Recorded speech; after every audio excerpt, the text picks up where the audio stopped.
My name is Robert Caldwell. I just turned 67, a retired engineer living alone on my Colorado ranch.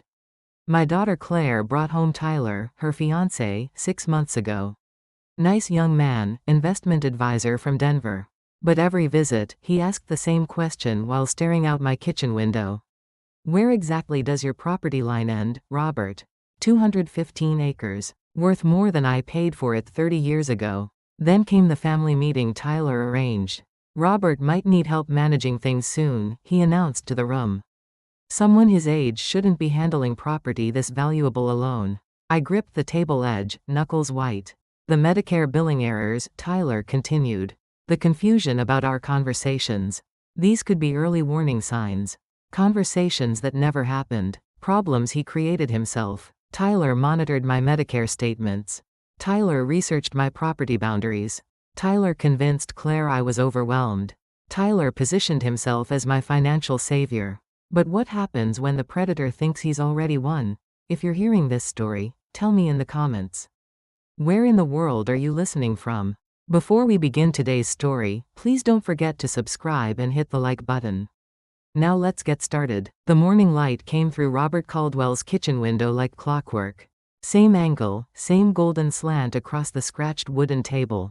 He set his coffee mug down with careful precision. The sound echoed in the empty house. 67 years old, 43 years on this Colorado ranch. Alone for 3 now. His pill organizer sat open beside the coffee pot. 7 compartments, 7 days. Blue pills for blood pressure. White ones for cholesterol. The small yellow tablet he couldn't quite remember the name of. His fingers worked through the routine without thought. Tuesday morning meant 3 pills. Always 3. The silence felt heavier than it used to. Not the comfortable quiet he and Margaret had shared over breakfast for decades. This was different, expectant, like the house was waiting for something to happen. Robert sipped his coffee and studied the stack of Medicare papers beside his plate. Explanation of benefits forms. EOBs, the clerk at the doctor's office called them. Each one detailed in tiny print what Medicare covered and what came out of his own pocket. The numbers blurred together sometimes. Deductibles and copays and coinsurance percentages that changed every year. He rubbed his eyes. The morning ritual used to feel purposeful. Now it just felt like maintenance. Keeping the machinery running while the world moved on without him. The gravel driveway crunched outside. Robert glanced toward the window and saw Tyler's silver Honda climbing the long drive toward the house. His daughter Claire's fiancé, 28 years old, sharp suits, and questions that lingered a beat too long. Tyler parked near the porch steps and climbed out with his usual energy. Everything about the young man moved fast. Quick handshakes, rapid conversations, eyes that darted around the property like he was cataloging details. Morning, Robert. Tyler's smile stretched wide as he knocked on the screen door. Hope I'm not interrupting your coffee time. Come on in. Robert stood and refilled his mug. Coffee's still hot if you want some. Actually, yeah, that sounds perfect. Tyler stepped into the kitchen and immediately moved toward the window. Same spot as always. His gaze drifted past the glass toward the back 40 acres where the pine trees met the fence line. Robert had noticed this habit months ago. Tyler would accept coffee, make small talk, then position himself at that exact window. Beautiful view from here, Tyler said, accepting the steaming mug.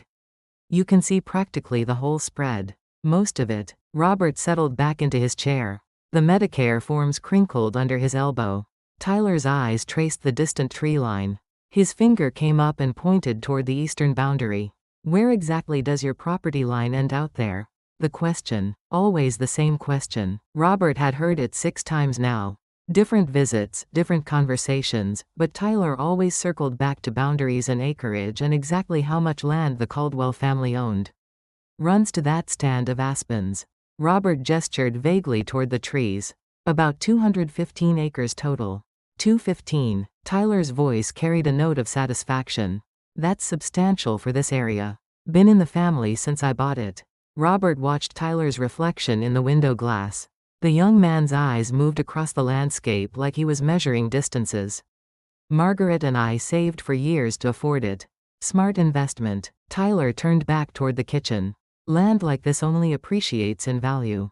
Something in the phrasing made Robert's chest tighten. Not your smart investment, just smart investment. Like the property was already being discussed in hypothetical terms. Tyler sipped his coffee and smiled. The expression seemed practiced. Too easy. Too comfortable for someone asking about another man's property boundaries.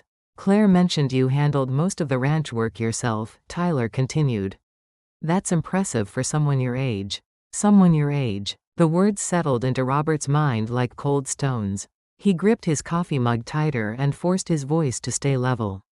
I manage fine. Of course you do. Tyler's tone softened into something that might have been sympathy.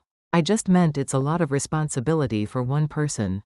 All this land, the maintenance, property taxes must be significant. Robert said nothing. The conversation felt like it was sliding downhill toward some predetermined destination. Tyler's questions weren't random curiosity. They followed a pattern. Property boundaries, acreage, value, responsibilities, always the same progression. Claire worries about you sometimes, Tyler said. Being out here alone. What if something happened? Medical emergency, maybe. It's pretty isolated. The concern in Tyler's voice sounded genuine. But Robert had learned to distinguish between genuine concern and performed concern during his 40 years in engineering. Real concern focused on solutions. Performed concern focused on problems. I have neighbors, Robert said.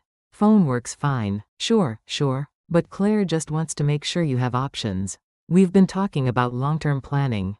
You know, just in case. Long-term planning. Another phrase that seemed to float in the air between them.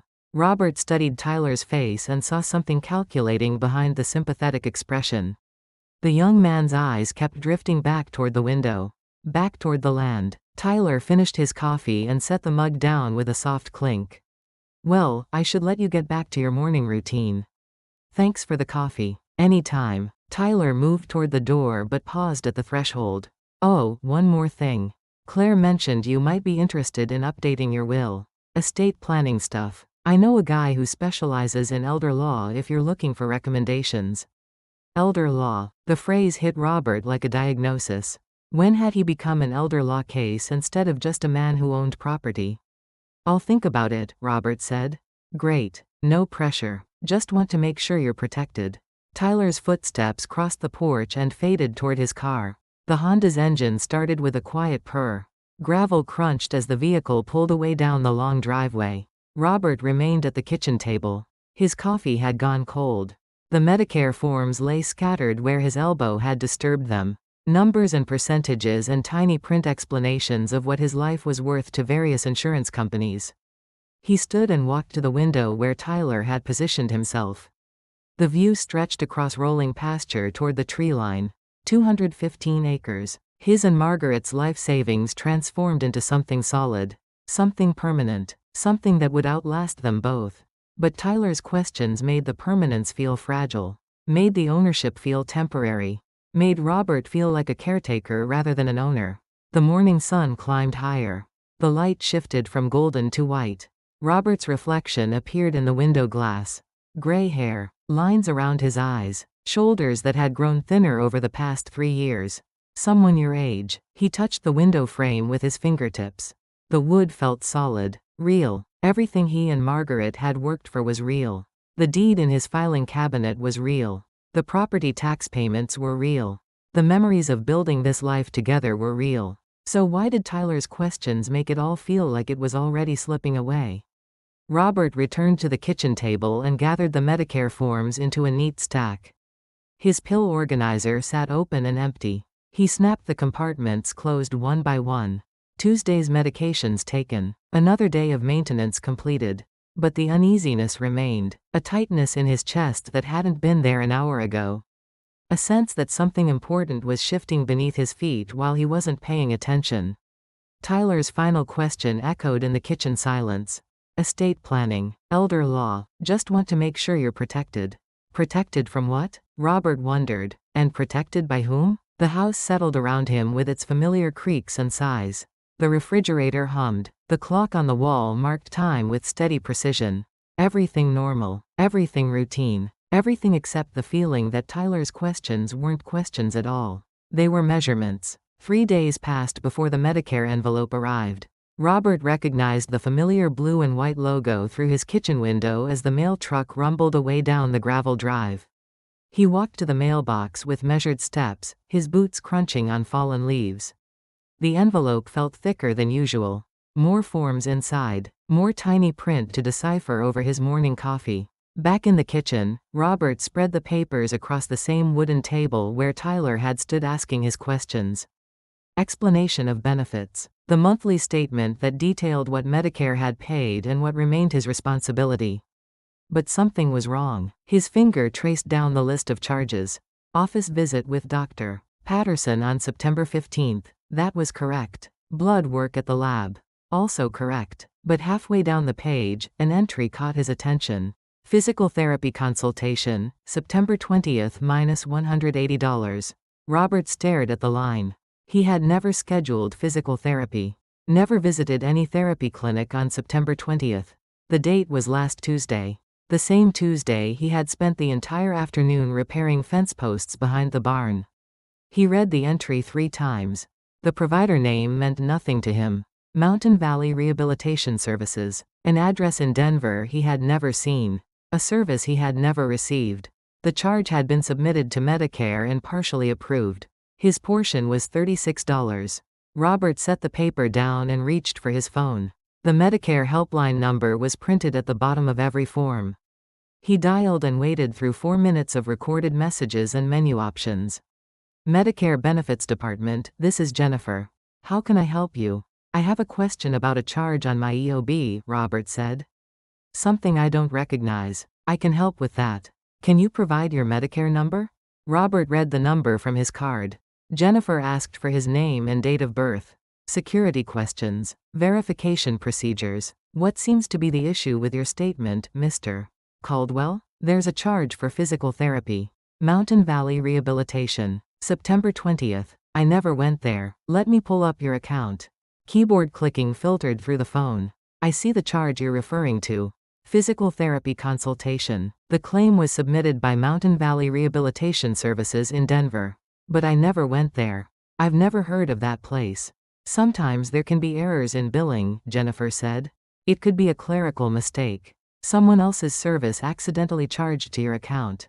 How does that happen? Various ways. Wrong social security number entered. Mix-up with similar names. The important thing is we can file a fraud report if you believe this charge is incorrect. Fraud report. The words made Robert's stomach tighten. The charge was only $36. Hardly worth major investigation. But the principle bothered him more than the money. What do I need to do? I can start a case file for you today. You'll need to sign an affidavit stating you never received the service.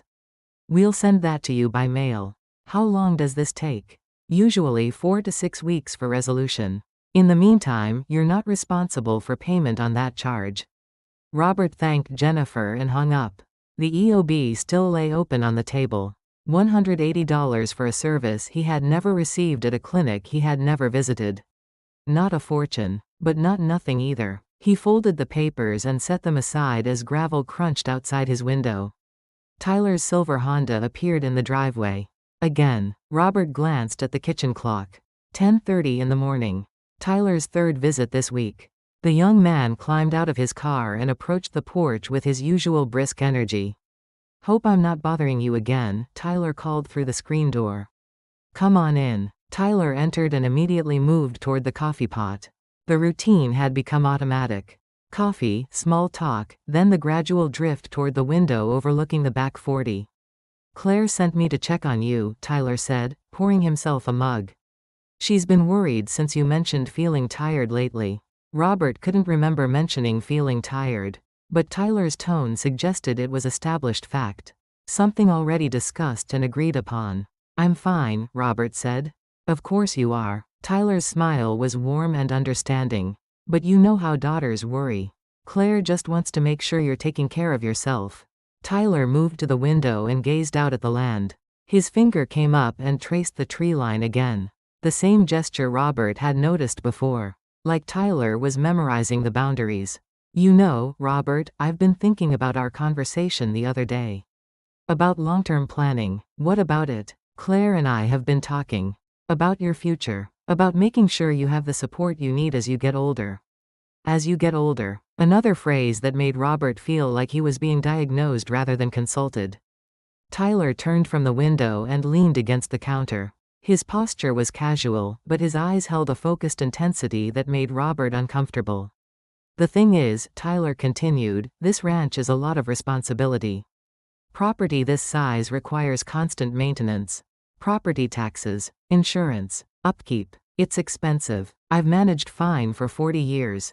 Absolutely. You've done an amazing job. But things change. Medical expenses increase. Fixed incomes don't keep up with inflation. Sometimes the smart thing is to consider your options before you have to. Robert felt the conversation sliding downhill again. Towards some destination Tyler had already mapped out. What kind of options? Tyler's smile broadened. Well, there are lots of possibilities. Downsizing. Moving somewhere with less maintenance. Retirement communities designed specifically for people in your situation. People in your situation. Robert wasn't entirely sure what his situation was supposed to be. But Tyler seemed to have definite opinions about it. Claire mentioned you might benefit from having someone help with financial planning, Tyler said. Someone who understands the complexities of estate management. I have an attorney. Sure, but I'm talking about day-to-day financial oversight. Someone who can handle the paperwork. Medicare claims, investment decisions, property management, all the complicated stuff that can be overwhelming for someone your age. There it was again. Someone your age. Like being 67 automatically meant becoming incapable of basic decision-making. Tyler pulled a business card from his wallet and placed it on the kitchen counter. This is a guy the first know who specializes in exactly this kind of thing. Financial planning for seniors. He's helped lots of families navigate these transitions. Robert glanced at the card but didn't pick it up. The name meant nothing to him. But the word, Senior Financial Services, was printed in large letters below the contact information. The great thing about working with someone like this, Tyler continued, is that it takes the burden off your shoulders. You don't have to worry about missing payments or making mistakes with complicated paperwork. Everything gets handled professionally. I don't make mistakes with my paperwork. Of course not. I just meant it's nice to have backup. Security. Peace of mind. Tyler finished his coffee and rinsed the mug in the sink. His movements were efficient and purposeful.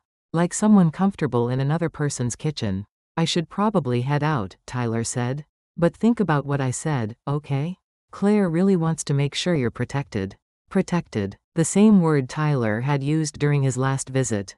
Protected from what exactly? Robert wondered. And by whom? Tyler moved toward the door but paused at the threshold. Oh, one more thing. Claire mentioned you've been having some issues with Medicare billing. Wrong charges showing up on your statements?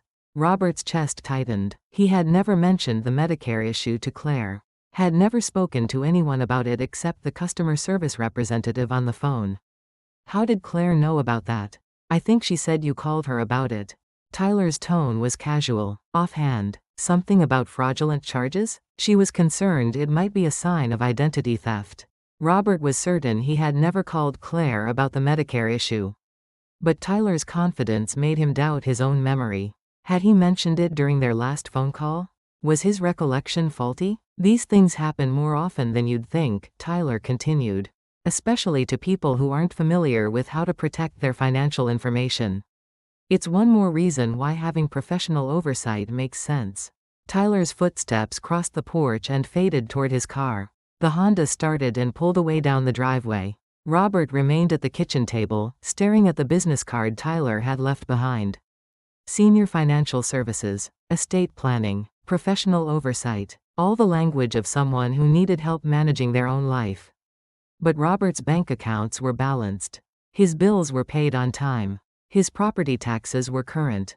His Medicare issues were being resolved through proper channels. He was handling his responsibilities just fine. So why did Tyler's visits make him feel like he was failing at tasks he had been performing successfully for decades? Robert picked up the business card and studied it. The address was in Colorado Springs. 40 minutes away. The phone number had a local area code. Everything looked legitimate. But something about Tyler's knowledge of his Medicare problems bothered him. Claire couldn't have known about the billing issue unless Robert had told her. And he was certain he hadn't. which meant Tyler was either mistaken or lying. Robert walked to the phone and dialed Claire's number. She answered on the third ring. "Hi, Dad. How are you feeling?" "I'm fine. Listen, did I mention anything to you about Medicare billing problems?" "Medicare billing?" Claire's voice held genuine confusion. "What do you mean? Fraudulent charges on my statement. Did I call you about that?" "No, Dad. You didn't mention anything about Medicare. Is everything okay?" Robert's grip tightened on the phone. Tyler had been certain Claire knew about the billing issue, had spoken about it like established fact. But Claire had no knowledge of any Medicare problems. "Everything's fine," Robert said. "Just checking on something. Are you sure? You sound worried." "I'm sure. Just some confusion about paperwork." Robert hung up and stared at Tyler's business card. The young man had lied about Claire's knowledge, had fabricated a conversation that never happened, had used false information to support his argument about professional financial oversight. The question was why. Robert walked to the filing cabinet in his study and pulled out his property deed. 215 acres. Purchased in 1981. Owned outright. No mortgage. No liens. No complications. The document was thick and official. Stamped and notarized. Legal proof of ownership that couldn't be disputed or diminished. But Tyler's questions made the deed feel fragile. Made ownership feel temporary. Made Robert feel like he was holding someone else's property in trust until the real owners arrived to claim it. The afternoon sun slanted through the study window. Robert spread his financial documents across the desk. Bank statements, investment accounts, property tax records, Medicare cards, Social Security information, everything in order, everything current, everything properly managed by someone Tyler kept describing as too old to handle his own affairs. Robert gathered the papers into a neat stack and locked them back in the filing cabinet. But the uneasiness remained, the sense that Tyler's visits weren't social calls. They were reconnaissance missions, measuring distances, assessing values, gathering information. But information for what? Robert spent the weekend researching Tyler Morrison online. His daughter's fiancé maintained clean social media profiles filled with hiking photos and restaurant check-ins. Professional networking sites listed his employment history in financial consulting. Everything appeared normal, but Margaret Hendricks, Robert's attorney, had resources beyond Google searches. Monday morning brought Margaret's call. "Robert, I completed that background check you requested. We need to talk. What did you find? Not something I want to discuss over the phone. Can you come to my office this afternoon?" Margaret's tone carried a gravity that made Robert's chest tighten. He drove to Colorado Springs through October's golden aspen groves, his hands gripping the steering wheel tighter than necessary. Margaret's office occupied the third floor of a brick building downtown. She had handled Robert and Margaret's legal affairs for 20 years. Property purchases, wills, estate planning. She was thorough and careful and never wasted time with dramatic phone calls unless the situation warranted them. "Sit down, Robert." Margaret gestured toward the chair across from her desk. "What I'm about to tell you may be difficult to hear." Robert settled into the familiar leather chair. Margaret's office always smelled like coffee and old books. Comfortable, reassuring. Today the atmosphere felt heavy with unspoken bad news. "Tyler Morrison's public record is clean," Margaret began. "No criminal history, no outstanding debts, no obvious red flags. But I have contacts who can dig deeper than standard background checks." She opened a manila folder and removed several printed pages. Bank records, court documents, private investigator reports. Tyler Morrison has been engaged 4 times in the past 8 years.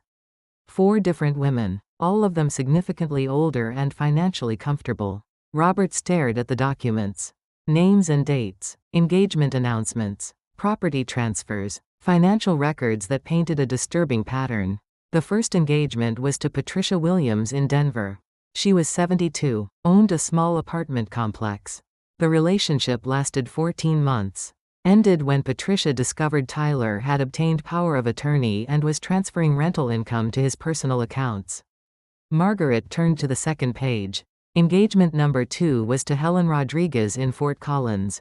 68 years old, owned 3 commercial properties. That relationship ended when Helen's son discovered Tyler had convinced his mother to take out a mortgage against her paid-off properties. The third page detailed Sandra Peterson, a 75-year-old widow in Grand Junction. Tyler had been engaged to her for 10 months before her financial advisor discovered suspicious investment transfers. What happened to these women? Robert asked. Patricia Williams lost approximately $60,000 before she could stop the transfers. Helen Rodriguez nearly lost her properties but managed to reverse the mortgage with legal intervention. Sandra Peterson broke off the engagement before any money changed hands. And Tyler faced no consequences? None of the relationships progressed to marriage. No formal power of attorney was established in the later cases. The women chose to end the relationships rather than pursue legal action. Tyler was careful to stay within the boundaries of what he could claim was legitimate financial advice. Robert studied the photographs attached to each report. 4 women, 4 failed engagements. All of them older, all of them financially vulnerable after trusting the wrong person. There's more, Margaret said. Tyler Morrison isn't his original name. He legally changed it 3 years ago from Thomas Morrison. Thomas Morrison was involved in a financial fraud investigation in California. Never formally charged, but the investigation was thorough enough that he relocated to Colorado and changed his name. The pattern was clear now. Tyler moved from relationship to relationship, targeting older women with substantial assets. He established trust, gained access to financial information, then systematically transferred money to his own accounts. When the scheme was discovered, he moved on to the next target. How long has he been with Claire? Robert asked. According to social media, they met 14 months ago. 14 months. The exact timeframe of Tyler's first engagement. The relationship with Patricia Williams that ended when his theft was discovered. Tyler had moved directly from one older woman to another without any gap between targets. Does Claire know about any of this? I have no idea, but given his pattern, I doubt he's been honest about his past. Robert drove home through the same golden aspen groves, but the beauty felt hollow now. Everything Tyler had said and done over the past months took on new meaning. The questions about property boundaries. The suggestions about estate planning. The casual mentions of long-term care and financial oversight. Tyler hadn't been making conversation. He had been conducting assessment. Measuring the value of Robert's assets. Calculating the potential return on his investment in Claire. That evening, Claire called to discuss Thanksgiving plans. Tyler suggested we have dinner at your place this year, she said. He thinks it would be nice to have the family gathering at the ranch. What do you think? I love the idea. Tyler's been so thoughtful about family traditions. He's even been researching the history of the property. Did you know this land was part of a homestead grant in the 1880s? Robert hadn't known that, but Tyler apparently did, which meant he had been researching more than just family traditions.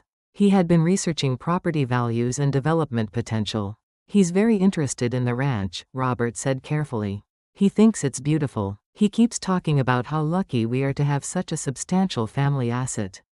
Family asset. The phrase made Robert's stomach clench. The ranch wasn't a family asset. It was Robert's property, purchased with his and Margaret's savings, maintained with their labor, owned solely by Robert Caldwell. But Tyler was already talking about it as communal property. Something that belonged to the family rather than to Robert individually. Claire, how much do you know about Tyler's past relationships? What do you mean? Has he been married before?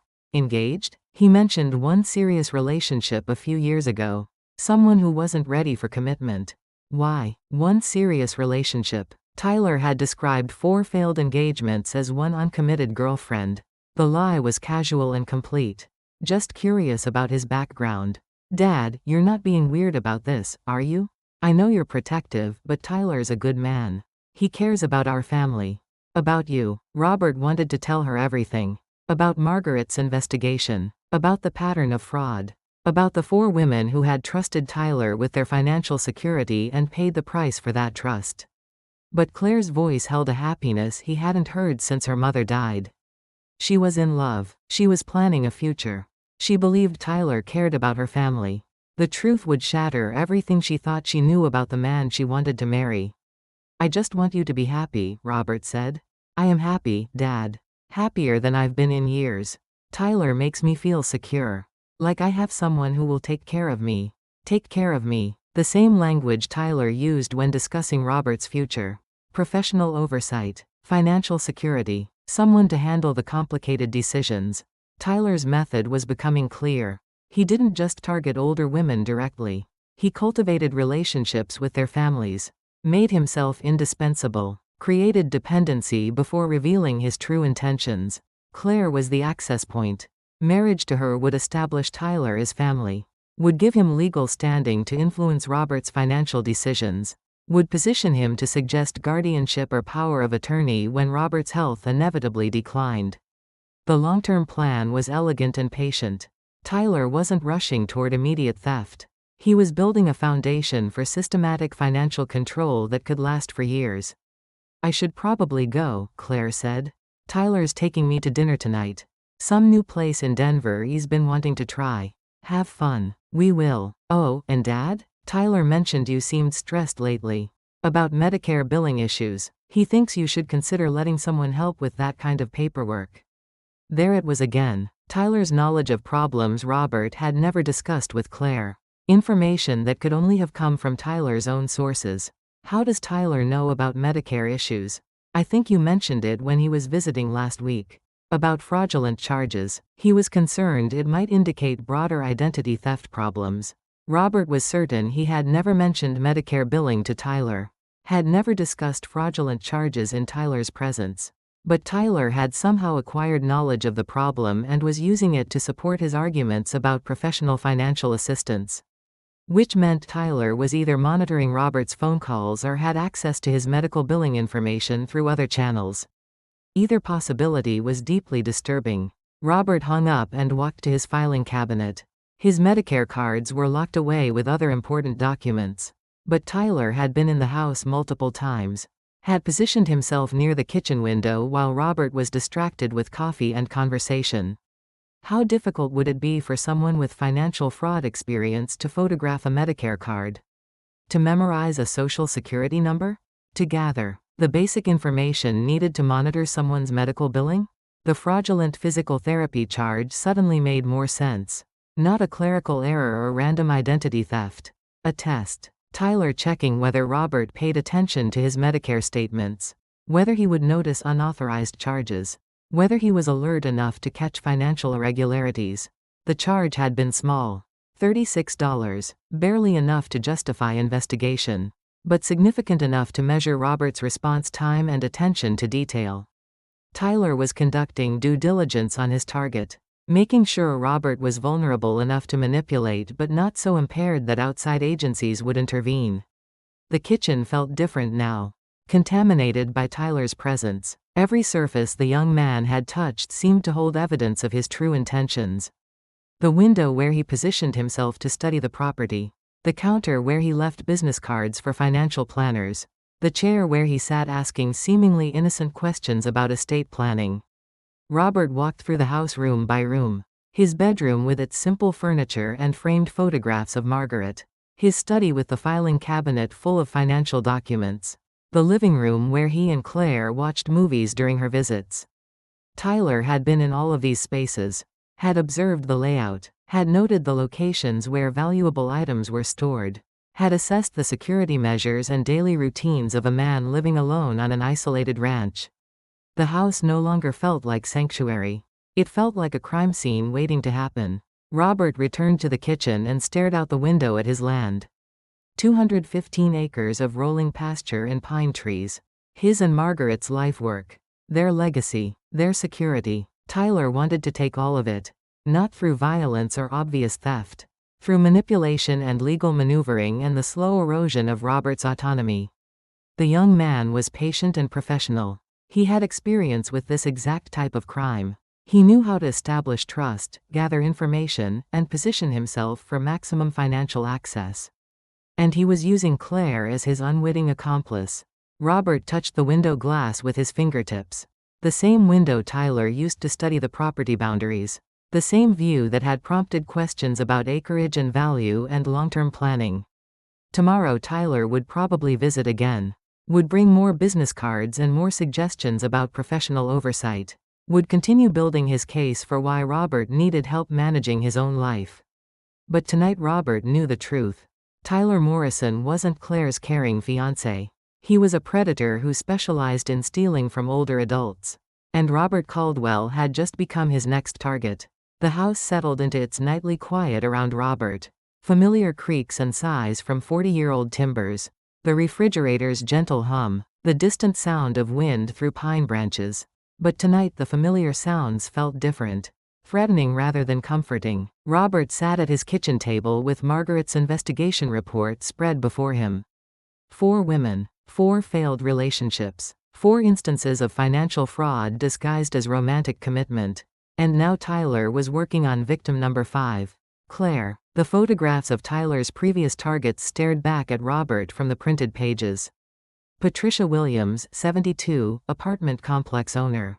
Helen Rodriguez, 68, commercial property investor. Sandra Peterson, 75, wealthy widow. All of them older than Claire. All of them with substantial assets. All of them trusting enough to believe a younger man could love them genuinely.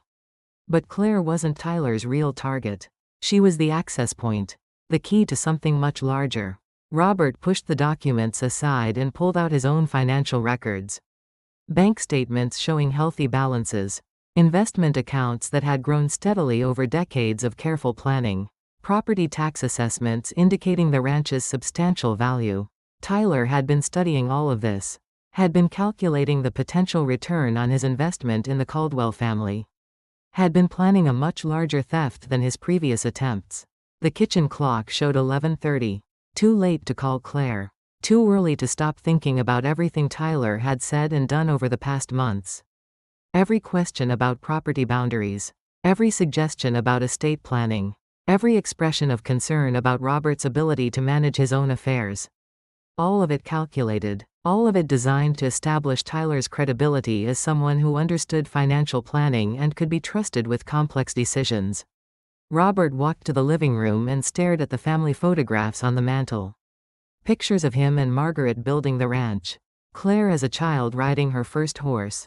Thanksgiving dinners and Christmas mornings and birthday celebrations spanning 4 decades.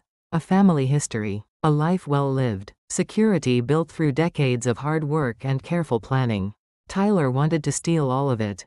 Not just the money, not just the property, the security itself. The peace of mind that came from owning something substantial. The dignity of making your own decisions about your own life. Robert returned to the kitchen table and opened his checkbook. The balance was healthy. More than enough to maintain the ranch for years to come. More than enough to handle any reasonable medical expenses or home repairs or property improvements. But Tyler's questions made the balance feel inadequate. Made Robert feel like he was living beyond his means.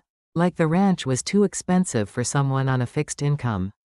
Like professional financial oversight was necessary to prevent him from making costly mistakes. The psychological manipulation was sophisticated. Tyler didn't directly suggest that Robert was incompetent. He simply raised questions that planted seeds of self-doubt. Made Robert wonder whether he was managing things properly. Made him consider whether he needed help with decisions he had been making successfully for decades. Robert spread his Medicare documents across the table. The fraudulent physical therapy charge that had started his investigation. $36. A test run to measure his alertness and response time. Tyler had somehow gained access to Robert's Medicare information. Had submitted a false claim to see whether it would be caught. Had used Robert's failure to immediately detect the fraud as evidence that he needed professional oversight with medical billing. The manipulation was elegant and thorough.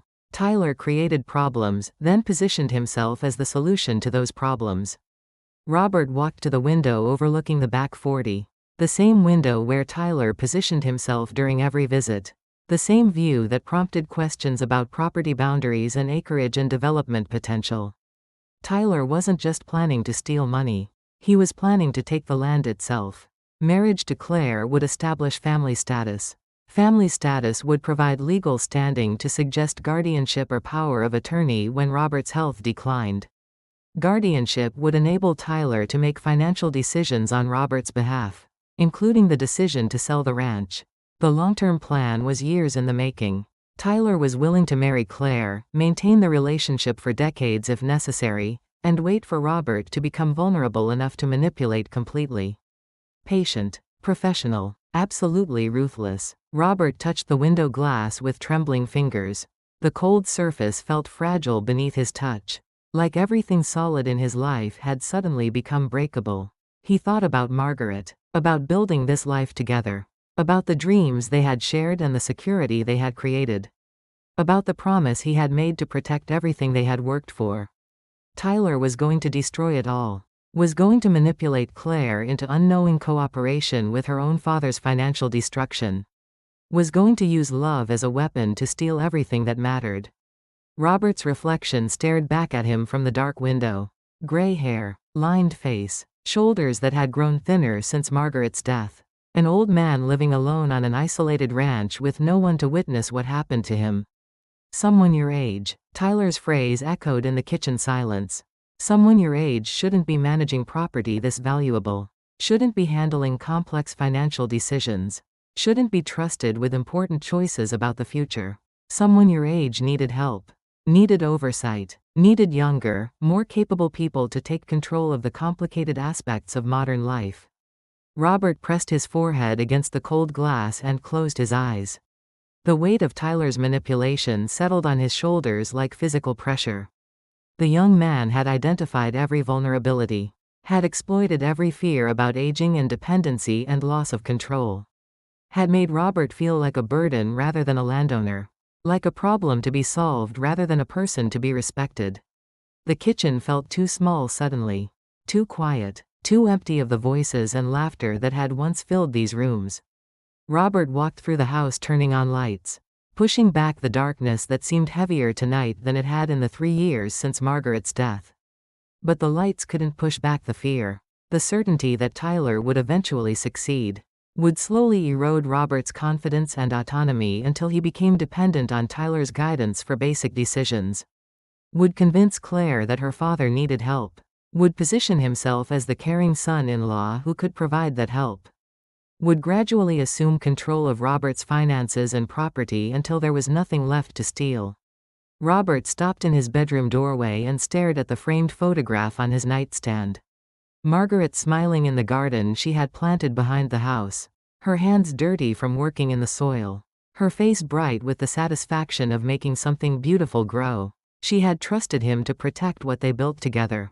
Had assumed he would be strong enough to preserve their legacy and pass it on to Claire intact. But Robert felt anything but strong tonight. Felt old and vulnerable and outmaneuvered by someone with experience in exactly this type of theft. Tyler was going to win. Was going to steal everything. And Claire would never know that her husband had destroyed her inheritance until it was too late to recover any of it. Robert sat on the edge of his bed and buried his face in his hands. The investigation report lay scattered across the kitchen table. Evidence of Tyler's past crimes. Proof of his intentions. Documentation that could stop everything. If Robert could find the courage to use it. If he could find a way to tell Claire the truth without destroying her happiness. Without shattering her trust in the man she loved. Without becoming the paranoid old father who couldn't accept his daughter's choices. Tyler had positioned Robert perfectly. Any attempt to expose the truth would sound like jealousy or senility or desperate attention-seeking. Claire would think her father was losing his mental capacity. Would be more likely to support Tyler's suggestions about professional oversight and long-term care planning. The manipulation was complete. Tyler had made it impossible for Robert to defend himself without appearing to prove Tyler's point about needing help with complex decisions. Robert lay back on his pillow and stared at the ceiling. The house creaked around him. Wind rattled the windows. The sounds that had once meant home and security now sounded like isolation and vulnerability. Somewhere Tyler was making plans. Researching property values. Calculating timelines. Preparing to destroy everything Robert and Margaret had built together. And Robert was lying alone in the dark, feeling helpless to stop him. Maybe this is how it ends, Robert thought. Not with illness or accident, but with someone stealing your life piece by piece while convincing everyone that it's for your own good. The house settled deeper into silence.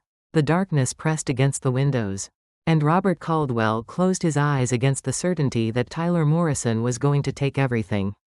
Sleep came in fragments that night. Robert woke every few hours to darkness and silence and the weight of Tyler's manipulation pressing on his chest like physical illness. By dawn he was sitting at the kitchen table again, staring at Margaret's investigation report. The evidence was overwhelming. Tyler's pattern of fraud was clear and documented. 4 previous victims, a changed name to escape investigation, a systematic approach to targeting vulnerable older adults. But knowing the truth and proving it to Claire were different challenges entirely. Robert made coffee with hands that shook slightly. The morning ritual felt different now, contaminated by the knowledge of what Tyler intended. Every familiar action measuring grounds, waiting for the brew cycle, pouring the first cup reminded him that Tyler had watched these routines, had catalogued them as part of his assessment process. The landline rang at 7:30. Robert glanced at the caller ID and felt his stomach clench. Tyler Morrison. Morning, Robert. Hope I'm not calling too early. I'm up. Great. Listen, I was hoping to stop by this morning. There's something important I want to discuss with you. What about? Claire's been concerned about the Medicare billing issues you mentioned. She asked me to look into some options for identity theft protection. I found a service that specializes in exactly this kind of problem. Robert gripped the phone tighter. He had never mentioned Medicare billing issues to Tyler, had never discussed identity theft. But Tyler was using false information to justify another visit. Another opportunity to pressure Robert into accepting outside financial oversight. I didn't mention Medicare issues to you, Robert said. Tyler's voice remained friendly and concerned. I think you mentioned it last week when we were talking about long-term planning. About fraudulent charges showing up on your statements? Claire was really worried when she heard about it. The lie was smooth and confident. Tyler was claiming conversations that had never happened. Was manufacturing Robert's concerns to support his own agenda. Claire doesn't know about any Medicare problems, Robert said. Are you sure? I'm pretty certain she mentioned it when we were discussing your financial security. Maybe you talked to her about it and forgot? Maybe you forgot. Another subtle suggestion about Robert's mental capacity. Another gentle implication that his memory wasn't reliable. That he couldn't trust his own recollection of important conversations. I didn't forget, Robert said. Of course not. Memory can be tricky sometimes, though. Especially when you're dealing with stress. That's why it's good to have backup systems in place. People who can help keep track of important details. Tyler's manipulation was flawless. He created false problems, questioned Robert's memory of his own experiences, then positioned himself as the solution to confusion he had manufactured himself. I don't think a visit is necessary, Robert said. Oh, it's no trouble at all. Besides, Claire specifically asked me to check on you. She's been worried since you mentioned feeling tired lately. Another conversation that had never happened. Another concern that Tyler was attributing to Claire to justify his continued presence at the ranch. I'll see you around 10, Tyler said before Robert could respond. And Robert? Don't worry about any of this. We're going to get everything sorted out for you. The line went dead. Tyler hadn't asked permission for the visit. Hadn't waited for Robert's agreement. Had simply announced his intentions and hung up. We're going to get everything sorted out for you. The language of someone who had already assumed control over another person's life. Robert stared at the phone in his hand. Tyler would arrive in 2 hours. Would bring more business cards and more suggestions about professional oversight. Would continue building his case for why Robert needed help managing his own affairs. But this time Robert knew the truth about Tyler's intentions. Knew about the 4 previous victims and the pattern of fraud. Knew that Tyler's concern was performance designed to facilitate theft. Robert walked to his filing cabinet and removed Tyler's business cards. Senior Financial Services, Estate Planning Specialists, Identity Theft Protection. All the services that Tyler claimed Robert needed to protect himself from problems Tyler was creating. The manipulation was sophisticated and thorough. Tyler didn't steal money directly. He convinced his victims to give him access voluntarily. Made them feel grateful for his help with complex financial decisions they had been managing successfully for years. Robert opened the cabinet again and pulled out a manila envelope. Inside were copies of his most important documents. Property deed, bank account information, investment records, social security card, Medicare documentation. Everything Tyler needed to assume control of Robert's financial life. Everything Tyler had been positioning himself to access through marriage to Claire. Robert stared at the documents spread across his desk. 40 years of careful financial planning. Decades of building security and stability. A lifetime of responsible decisions that Tyler wanted to characterize as evidence of incompetence. The kitchen clock showed 8:15. Tyler would arrive in less than 2 hours. Robert walked to the phone and dialed a number he knew by heart. Detective Sarah Martinez at the Colorado Springs Police Department had handled financial fraud cases for 15 years. She had investigated identity theft rings and elder abuse schemes and every variation of financial crime that targeted vulnerable populations. Martinez. Sarah, this is Robert Caldwell. I need to talk to you about something urgent. What's going on, Robert? Robert had known Sarah since she was a rookie patrol officer responding to a break-in at the ranch 12 years ago. She was thorough and honest and unimpressed by smooth talkers with convincing explanations. I think someone is planning to defraud me. Someone who's engaged to my daughter. Can you come in today? This kind of thing is better discussed in person. I can't leave right now. He's coming to my house this morning. I need to know what my options are before he gets here. Give me the basics. What's he done so far? Robert summarized Tyler's pattern of behavior. The questions about property boundaries and financial planning. The false claims about Medicare billing issues. The business cards for financial services. The gradual pressure to accept professional oversight. None of that is illegal, Sarah said. Annoying, maybe. Manipulative. But not criminal unless he actually takes money or gains unauthorized access to your accounts. I have documentation about his past victims. 4 women he defrauded over the past 8 years. Where did you get that information? My attorney hired a private investigator. Is the information admissible? Can it be verified? Robert stared at Margaret's report. Bank records, court documents, investigation summaries, all of it gathered through private channels that might not meet criminal court standards. I don't know, he admitted. Robert, listen to me carefully. Financial fraud against older adults is a serious crime. But prevention requires evidence of actual criminal activity. Someone asking questions about your property or suggesting financial services isn't enough for charges.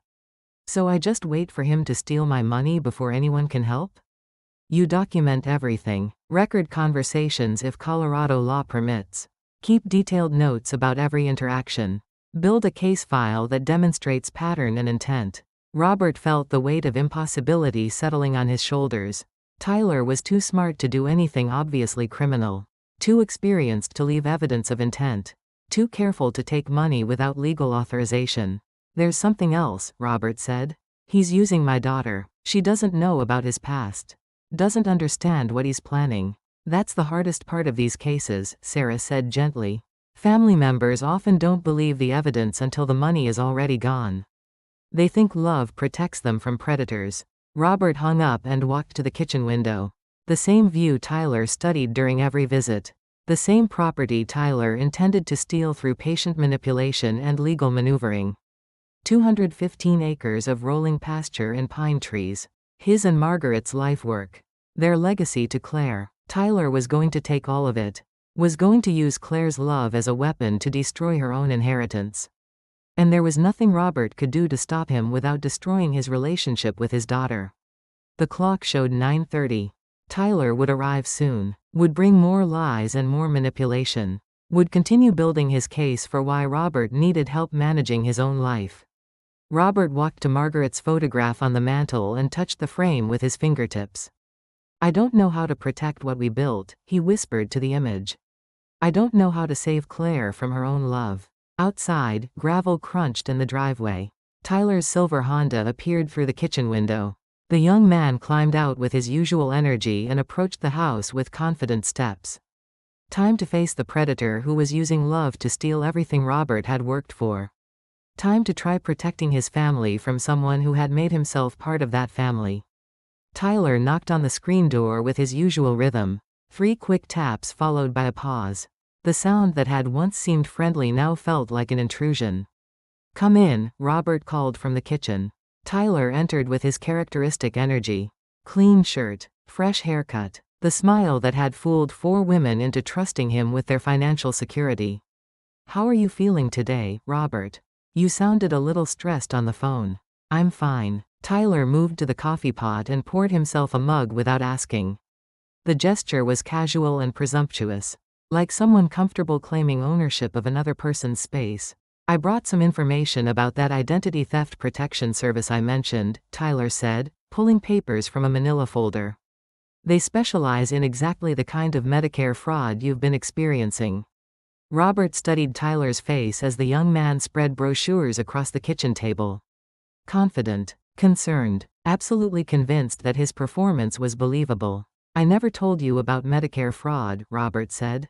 Tyler's smile didn't waver. I think we discussed it last week. About fraudulent charges showing up on your statements. Claire was really worried when she heard about it. Claire doesn't know about any Medicare issues. Are you sure about that? Tyler's tone was gentle, patient. Sometimes when we're stressed, conversations can blend together. It's completely normal for someone your age. Someone your age. The phrase that had once made Robert feel diminished now sounded like evidence. Tyler couldn't help revealing his true attitude toward older adults. The condescension that drove his criminal behavior. My memory is fine, Robert said. Of course it is. I just meant that keeping track of all these financial details can be overwhelming. That's why professional oversight makes so much sense. Tyler moved to the window overlooking the back 40. The same position he had taken during every visit. The same view that prompted questions about property boundaries and development potential. You know, Robert, I've been thinking about our previous conversations. About estate planning and long-term financial security. Tyler's reflection appeared in the window glass. Young, handsome, absolutely predatory. Claire and I have been discussing your future. About making sure you have the support you'll need as you get older. What kind of support? Well, this ranch is a significant responsibility. Property taxes, maintenance costs, insurance premiums. It might make sense to consider your options before those expenses become unmanageable. Tyler turned from the window and leaned against the counter. His posture was relaxed, but his eyes held the focused intensity of someone conducting a business negotiation. The great thing about planning ahead is that you maintain control over the process. You decide what happens to your assets instead of having decisions made for you. What decisions would be made for me? Oh, just the usual concerns that come with aging. Memory issues, health problems, financial complications. Sometimes families have to step in and provide guidance. Sometimes families have to step in. Tyler was describing guardianship procedures. The legal process that would allow him to assume control of Robert's financial decisions. I manage my finances just fine, Robert said. Absolutely. You've done an incredible job building wealth and maintaining this property. But things change. What seems manageable today might become overwhelming tomorrow. Tyler pulled a business card from his wallet and placed it on the kitchen counter. A different card this time. Elder Law Services, Guardianship and Conservatorship Specialists. This is someone who helps families navigate exactly these kinds of transitions. When older adults need assistance with complex financial decisions. Robert stared at the business card. Tyler was no longer suggesting financial planning or estate services. He was recommending guardianship attorneys, legal specialists who could declare Robert incompetent and transfer decision-making authority to family members. To Tyler, I don't need guardianship assistance, Robert said. Of course not. Not today. But having relationships established with the right professionals means you're prepared if circumstances change. Tyler's smile broadened. The goal is to protect your independence as long as possible. But also to have backup systems in place when independence becomes unsafe. When independence becomes unsafe, Tyler was already planning Robert's forced dependency. Was laying the groundwork for legal procedures that would strip Robert of financial autonomy. Claire's peace of mind is really important to me, Tyler continued. She worries about you living alone out here. About what would happen if you had a medical emergency or made a costly financial mistake. I don't make financial mistakes. I know, but Claire sees the Medicare billing errors and gets concerned about broader identity theft issues. She wonders whether you're fully aware of all the financial threats facing someone in your situation. Tyler was manufacturing Claire's concerns. Was attributing worries to her that she had never expressed. Was using false claims about his daughter's fears to justify his interference. What exactly is my situation? Robert asked. Just the normal challenges that come with aging. Fixed income, rising medical costs, Cognitive changes that can affect judgment. Property that might be too expensive to maintain long-term. Tyler was reciting a list of vulnerabilities, painting Robert as someone whose circumstances were deteriorating rapidly. Someone who needed immediate intervention before his problems became crisis. This ranch could be worth significant money if it were developed properly, Tyler said. But maintaining it as a residence might not be financially sustainable. Developed properly. Tyler wasn't just planning to steal Robert's money. He was planning to sell the land for development. To destroy 40 years of Robert's life work and turn it into profit. I'm not interested in development, Robert said. Of course not. This place has tremendous sentimental value. But sentiment doesn't pay property taxes or medical bills. Sometimes the practical choice is to liquidate assets while you can still control the process. Tyler moved closer to the kitchen table. His voice became more confidential, more urgent. Robert, I'm going to be direct with you. Claire asked me to have this conversation because she's genuinely worried. About your isolation out here. About the Medicare billing problems. About your ability to handle increasingly complex financial decisions. Everything Tyler said was false. Claire had never asked him to have this conversation. Had never expressed concerns about Robert's isolation or financial capacity. Tyler was using imaginary conversations to pressure Robert into accepting help he didn't need. I think Claire should speak for herself, Robert said. She doesn't want to hurt your feelings. She knows how proud you are of your independence. But she also sees the warning signs that you might be missing. What warning signs? The billing errors, the confusion about conversations we've had, the stress you've been showing lately. These things can indicate early cognitive decline. Early cognitive decline. Tyler was building a medical justification for guardianship proceedings. Was creating a narrative that would support legal intervention in Robert's financial decisions. The manipulation was systematic and thorough. Tyler had researched the exact procedures required to strip an older adult of financial autonomy. Had studied the warning signs that courts considered evidence of incapacity. Robert stood and walked to the kitchen window. The same view Tyler had been studying for months. The same property Tyler intended to steal through legal maneuvering and false medical claims. But Robert wasn't the helpless victim Tyler assumed he was dealing with. Tyler, I need to tell you something, Robert said, turning back toward the kitchen table. I know who you really are.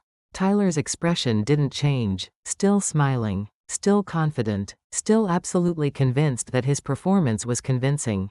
I'm not sure what you mean. I mean, I know about Patricia Williams, and Helen Rodriguez, and Sandra Peterson, and the other women you've defrauded over the past 8 years. For the first time since entering the house, Tyler's smile faltered. Just slightly, just enough to reveal something cold behind the friendly mask. I think there's been some misunderstanding, Tyler said carefully. I don't know anyone by those names. I have documentation, bank records, court filings, investigation reports. I know about the name change from Thomas Morrison. I know about the fraud investigation in California. Tyler set his coffee mug down with deliberate precision. His movements became slower, more calculated. The friendly energy disappeared and was replaced by something watchful and predatory. Robert, I think you may be more confused than I realized. These accusations don't make any sense. I also know you've been monitoring my Medicare billing. That the fraudulent physical therapy charge was a test to measure my response time. Tyler's eyes narrowed slightly. The mask was slipping. The concerned son-in-law was being replaced by someone much more dangerous. You're talking about serious criminal allegations, Tyler said quietly. Accusations like that could be considered defamatory. Only if they're false. Tyler stood and walked to the kitchen counter. His back was to Robert, but his reflection was visible in the window glass. The friendly expression was completely gone now, replaced by cold calculation. Robert, I think you need help. More help than I initially realized. These paranoid thoughts about imaginary crimes. These false memories of conversations that never happened. This might indicate more serious cognitive decline than anyone suspected. Tyler was turning the conversation into evidence of Robert's mental incapacity. Was using Robert's knowledge of his criminal history as proof that Robert was delusional. But Robert was no longer intimidated by Tyler's manipulation. I've already spoken to the police, Robert said. And to my attorney. And to a private investigator who's been documenting your activities. Tyler turned slowly. His face was calm, but something dangerous flickered in his eyes. I think you should be very careful about making false accusations, Tyler said quietly. Especially accusations that could damage innocent people's reputations. Is that a threat? It's advice. From someone who cares about your well-being and wants to see you get the help you obviously need. Tyler moved toward the kitchen door. His movements were controlled, but his friendliness had completely disappeared. I'm going to talk to Claire about today's conversation, Tyler said. About the concerning statements you've made. About the paranoid accusations. She needs to know that your condition might be worse than anyone realized. You do that, Robert said. And I'll show her the investigation report about your previous victims. Tyler paused at the threshold. For a moment his mask slipped completely, revealing something cold and calculating and absolutely ruthless. You have no idea who you're dealing with, Tyler said quietly. Yes, I do. You're a fraud who targets older adults. And you made a mistake choosing my family. Tyler's smile returned, but it was different now. Colder. More honest about his true intentions. We'll see about that, Tyler said. The screen door closed behind him with a soft bang. Tyler's footsteps crossed the porch and faded toward his car. The Honda's engine started and pulled away down the gravel driveway. Robert remained at the kitchen window, watching Tyler's car disappear around the bend. The confrontation was over, but the war was just beginning. Tyler would regroup, would change tactics, would use Robert's knowledge of his criminal history as evidence that Robert was suffering from paranoid delusions. But Robert was no longer fighting alone. Margaret Hendricks would present the investigation evidence to authorities. Detective Martinez would open a formal case file. And Robert would document every interaction with Tyler until there was enough evidence to stop him permanently. The predator had been exposed. Now it was time to protect Claire from the man she thought she loved. The next 48 hours moved like preparation for war. Robert called Margaret Hendricks first, then Detective Martinez, then the private investigator Margaret had recommended. Each conversation added another layer to the case file that would either save Claire or destroy Robert's relationship with his daughter forever. Margaret's office became command headquarters. Documents spread across her conference table like battle plans. Bank records showing Tyler's previous thefts. Court filings from his victims' legal battles. Investigation reports detailing his pattern of fraud. The evidence is strong but not conclusive, Margaret said, reviewing the file. Tyler was careful to avoid criminal charges in his previous relationships.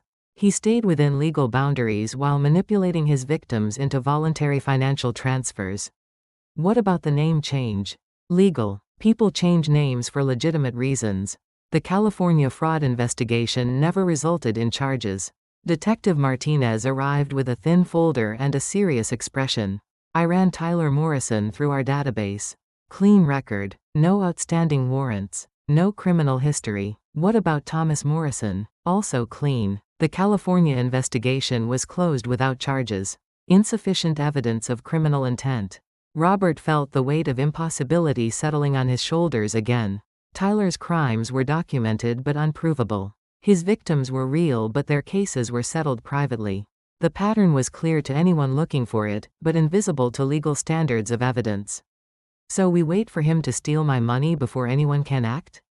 Not necessarily, the private investigator said. James Patterson was a former FBI agent with 20 years of experience in financial fraud cases. Tyler's made one critical mistake. He's escalated to a more ambitious target. Your ranch is worth significantly more than his previous victim's assets. That means he'll have to take bigger risks to succeed. Patterson opened his laptop and showed surveillance photographs. Tyler meeting with real estate agents. Tyler researching property development regulations. Tyler visiting banks and discussing large loan applications. He's planning more than theft, Patterson explained. He's planning development. That requires coordination with multiple parties. More exposure. More opportunities for mistakes. Margaret leaned forward. What kind of mistakes? Fraud documentation. Forged signatures. False statements to financial institutions. The bigger the scheme, the more evidence Tyler has to create. Robert studied the surveillance photographs. Tyler shaking hands with men in expensive suits. Tyler pointing at maps and blueprints. Tyler conducting business meetings that had nothing to do with marriage to Claire. How do we catch him in the act? We give him what he wants, Patterson said. We let him think his plan is working. We document everything he does to gain access to your finances. We build a case file that demonstrates clear criminal intent. Margaret frowned. That's extremely dangerous. If Tyler gains legal control of Robert's assets, recovering them could take years. Not if we're monitoring every move he makes. Not if we have law enforcement ready to intervene the moment he crosses legal boundaries. Patterson turned to Robert. This requires you to play the role Tyler expects. Confused, vulnerable, gradually accepting his help with financial decisions. Can you do that? Robert thought about Claire, about her happiness with Tyler, about the choice between exposing the truth and preserving his daughter's illusions about the man she loved. How long would this take? Weeks, maybe months. Tyler's patient. He won't rush the process. And what happens to Claire while we're building this case? Patterson's expression softened. She'll continue believing she's in love with someone who cares about her. Until we can prove otherwise. Robert walked to Margaret's office window and stared at the parking lot below. Normal people conducting normal business. Unaware that 3 floors above them, a family was being systematically destroyed by someone who had made destruction his profession. There's another option, Robert said quietly. I could tell Claire everything right now. Show her the investigation report. Let her make her own decisions about Tyler. She won't believe it, Patterson said. I've seen this pattern hundreds of times. Family members always choose love over evidence. At least until the money is gone. And by then it's too late. Usually, Robert returned to the conference table. The evidence was spread before him like a map of Tyler's criminal career. 4 women who had trusted him. 4 families who had paid the price for that trust. 4 examples of what Tyler intended to do to the Caldwell family. If we do this, Robert said, if we let Tyler think his plan is working, what guarantee do I have that we can stop him before he destroys everything? No guarantee, Patterson admitted. But the alternative is watching him succeed while we have no evidence to present in court. Margaret gathered the documents into neat stacks. Robert, this is your decision. Your property. Your daughter. Your risk. Robert closed his eyes and saw Tyler's face during their confrontation. The moment when the mask slipped and revealed something cold and absolutely ruthless. Tyler would destroy Claire's life without hesitation if it served his purposes. Would steal her inheritance and abandon her when the money was gone. We do it, Robert said. We give Tyler what he wants. And we document every crime he commits trying to get it. The plan was elegant and terrifying. Robert would return home and call Claire. Would apologize for his paranoid accusations against Tyler. Would claim he was confused and stressed and grateful for Tyler's concern about his well-being. Patterson would maintain surveillance of Tyler's activities. Would document his meetings with real estate agents and financial advisors. Would gather evidence of Tyler's development plans and his coordination with outside parties. Margaret would prepare legal documents that appeared to give Tyler increasing authority over Robert's finances. Powers of attorney that seemed legitimate but contained limitations that would prevent actual asset transfers. Detective Martinez would monitor the case and prepare for immediate intervention when Tyler committed prosecutable crimes. And Claire would continue planning her wedding to a man who intended to destroy her family. Robert drove home through autumn light that felt different now. Heavier with knowledge and responsibility. The aspen groves were golden and beautiful, but beauty felt fragile when you understood how quickly it could be destroyed. The ranch appeared ahead like a refuge that was no longer safe. Tyler would return soon. Would test whether Robert was truly vulnerable or still capable of resistance. Would probe for weaknesses that could be exploited in the final phases of his plan. Robert parked beside the house and sat in his truck for a moment. The silence was complete. No wind, no birds, no sounds of civilization, just the emptiness that Tyler intended to fill with development and profit. He walked to the kitchen and picked up the phone. Claire answered on the second ring. Hi, Dad, how are you feeling? I need to apologize, Robert said. About the conversation I had with Tyler yesterday. He told me you seemed confused. That you made some accusations that didn't make sense. I think I've been under more stress than I realized. The Medicare billing issues, being alone out here, It's been affecting my judgment. Claire's voice softened with concern. Oh, Dad, why didn't you tell me you were feeling overwhelmed? I didn't want to worry you. But Tyler's right. I probably do need help managing some of this complicated financial stuff. Tyler mentioned you might benefit from professional assistance. Someone who could handle the paperwork and make sure nothing gets missed. Robert gripped the phone tighter. Tyler was already positioning himself as the solution to problems he was creating. Already building Claire's support for his increasing involvement in Robert's financial decisions. Maybe that would be a good idea, Robert said. Tyler seems to understand these things better than I do. He really cares about you, Dad. About both of us. He just wants to make sure you're protected. Protected. The word Tyler used to describe his theft. The concept that made his manipulation sound like kindness. I'm grateful for his concern, Robert said. I'm so glad you're being open to his help. Tyler has some ideas about long-term planning that could really benefit you. Tyler had ideas about Robert's property. About development potential. About the profit that could be generated from 40 years of Robert's life work. But Claire didn't know that. Thought Tyler's interest was motivated by love rather than greed. Thought his financial expertise was being offered generously rather than being used as a weapon. When are you planning to get married? Robert asked. We're thinking spring. Tyler wants to make sure all the family financial planning is settled before we start our life together. Family financial planning. Tyler wanted Robert's assets transferred to his control before the marriage. Wanted to secure his theft before committing to a legal relationship that might complicate his exit strategy. That sounds reasonable, Robert said. I love you, Dad. And I'm proud of you for accepting help when you need it. Robert hung up and stared at his reflection in the kitchen window. The same window Tyler used to study the property. The same view that would be destroyed by development if Tyler succeeded. Claire was proud of him for accepting help. Grateful that he was being reasonable about Tyler's involvement. Happy that her father and fiancé were working together to secure the family's future. She had no idea that her cooperation was enabling her own destruction. That her trust was being used as a weapon against her father. That her love for Tyler was the key component in a plan to steal everything her parents had built. The phone rang. Robert glanced at the caller ID and saw Tyler's name.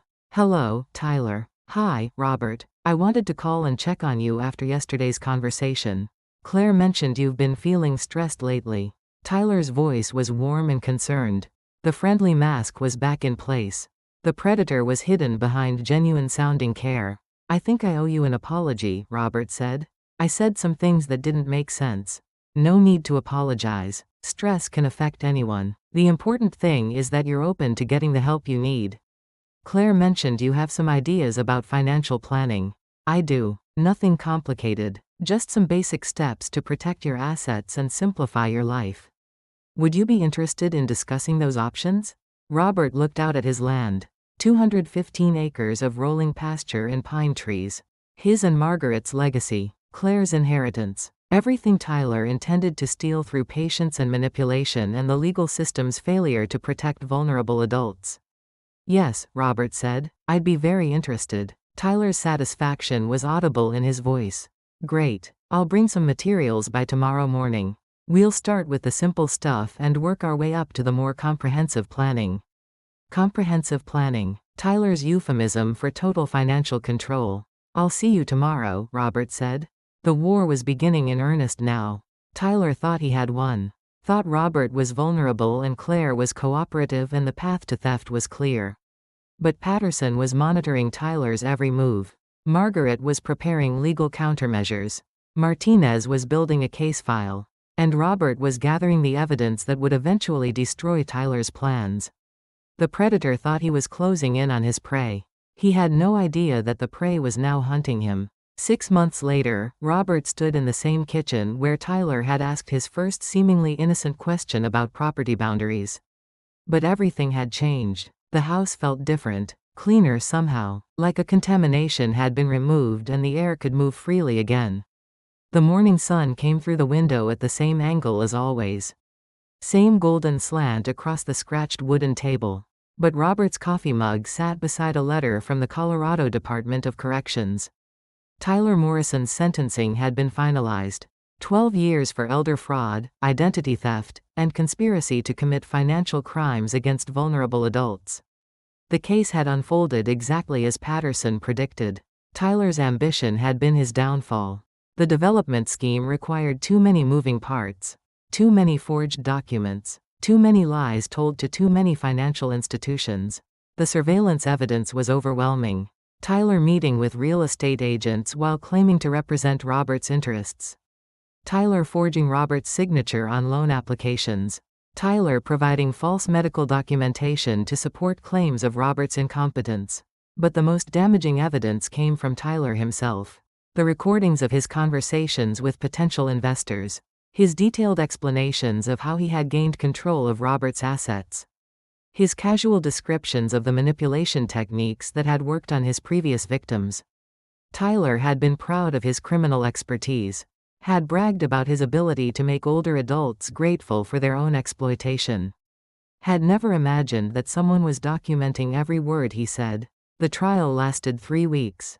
Tyler's previous victims testified about their experiences. Patricia Williams described how Tyler had convinced her that transferring rental income was protecting her from tax liability. Helen Rodriguez explained how Tyler had made her feel grateful for his help with complex financial decisions she had been managing successfully for decades. Claire sat in the courtroom gallery every day, listening to testimony about the man she had loved, learning about the 4 women who had trusted Tyler before her, understanding that her father's accusations had been protection rather than paranoia. The defense attorney argued that Tyler was genuinely trying to help older adults with complex financial planning. That his previous relationships had ended due to family interference and misunderstandings about his intentions. But the prosecution presented Tyler's own words. Recordings where he described Robert as an easy target, and the ranch as a significant payday. Financial projections showing the profits Tyler expected from developing the property. Evidence that Tyler had never intended to stay married to Claire once her usefulness as an access point was complete. The jury deliberated for 4 hours. Guilty on all counts. Robert walked to the window overlooking the back 40. The same view Tyler had studied while planning his theft. The same property Tyler had intended to divide into housing developments and strip malls. 215 acres of rolling pasture and pine trees that would remain intact for Claire's children and grandchildren. Gravel crunched in the driveway. Robert smiled as he recognized Claire's car climbing toward the house. She visited twice a week now, sometimes to help with ranch maintenance, sometimes just to sit at the same kitchen table and drink coffee while they talked about everything except Tyler Morrison. Claire knocked on the screen door and entered with her characteristic energy. She looked different now, older in some ways, but stronger too, like someone who had survived something difficult and learned from the experience. "How are you feeling today, Dad?" "Good. Better than good." Claire poured herself coffee and joined him at the table. The same table where Tyler had spread his fraudulent business cards and false financial planning documents. Now it held Robert's morning crossword puzzle and a book Claire was reading about sustainable agriculture. "I got the final paperwork yesterday," Claire said. "The restitution payments to Tyler's previous victims. All of his assets are being liquidated and distributed to the women he defrauded." Robert nodded. Patricia Williams would recover most of her stolen rental income. Helen Rodriguez would pay off the mortgage Tyler had tricked her into taking. Sandra Peterson would receive compensation for the legal fees she had incurred fighting Tyler's manipulation. Justice was imperfect and incomplete. But it was real. "Any regrets?" Robert asked gently. Claire considered the question while sipping her coffee. "About Tyler? No. About being naive enough to trust him? Sometimes." She smiled with something that might have been relief. "But I learned something important. Love doesn't mean accepting everything someone tells you. Real love includes asking difficult questions when something doesn't feel right." Robert reached across the table and squeezed his daughter's hand. "You saved yourself, Claire. Once you understood what was happening, you made the right choices." Claire had been the prosecution's most powerful witness. Her testimony about Tyler's manipulation techniques. Her description of how he had isolated her from friends who questioned his motives. Her explanation of how he had made her feel protective of him when people raised concerns about his background. The jury had understood that Claire was a victim too. Someone whose trust had been weaponized against her own family.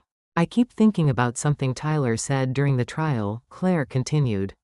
About how easy it was to find older adults who felt lonely and vulnerable. About how isolation made people grateful for any attention. What about it? I don't want you to be isolated anymore, Dad. This ranch is beautiful, but you need more than just property. You need community. Robert had been thinking the same thing. The fight with Tyler had taught him that independence didn't mean isolation. That accepting help didn't necessarily mean surrendering autonomy. I've been considering your suggestion about the senior center, Robert said. About volunteering with their financial fraud prevention program. Claire's face brightened. Really? Turns out I have some experience with financial predators. Might be useful to share what I learned. The irony wasn't lost on him. Tyler's attempt to steal Robert's assets had taught Robert skills that could protect other people from similar predators. Knowledge that could help other families avoid the trauma the Caldwell family had endured. Patterson thinks there might be a book in it, Robert continued. A guide for families about recognizing elder fraud. How to spot the warning signs. How to gather evidence. How to protect yourself without losing your autonomy. Claire squeezed his hand tighter. Mom would be proud of that. Robert looked toward the photograph on the mantel. Margaret smiling in the garden she had planted behind the house. Her hands dirty from working in the soil. Her face bright with the satisfaction of making something beautiful grow. The garden was larger now. Claire had expanded it every spring since Tyler's arrest. Vegetables and herbs and flowers that attracted butterflies and birds. Life growing where destruction had been planned. Tyler taught us something valuable, Robert said. About the difference between real concern and performed concern. Real concern focuses on solutions. Performed concern focuses on problems. He was very good at creating problems, wasn't he? The best. But he made one critical mistake. He underestimated the people he was trying to manipulate. Assumed that being older meant being helpless. Robert stood and walked to the window.